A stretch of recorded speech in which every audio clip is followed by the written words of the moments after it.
All societies today, whether termed capitalist or socialist or even communist, are fundamentally based on money. Money is the enabler of possibility within the system itself.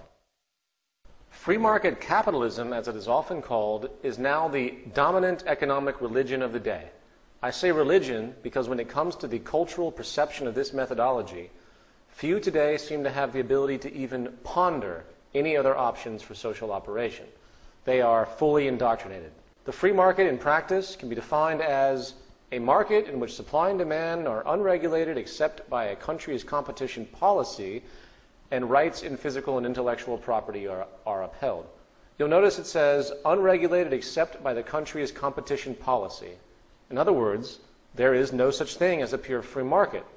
And I know most of us know this, but I want to make the point, for nor could there ever be such a thing as a pure free market without the system despotically self-destructing beyond repair.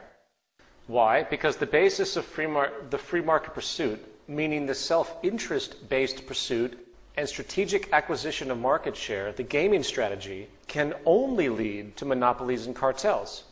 That is the basis of the entire motivation. And it's funny how economists today will deny that up and down.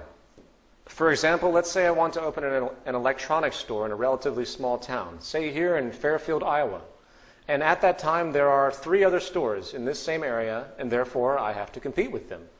As time moves forward, I work to streamline my competitive strategies and reduce overhead in such a way that my store becomes the dominant, most affordable distributor of a certain set of items, and everyone in the town flocks to my store over the others for such items. Due to this, 2 of the other 3 stores go out of business and leave town. So at that point, it is just my store and the other competitor in the region, dual competition. Now, since my profits have been so good, I make an executive decision.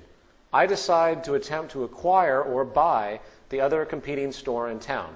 Seems reasonable, right? Acquisitions happen all the time. And they agree. So I purchase that store, put my logo on it, and boom, I have a regional monopoly.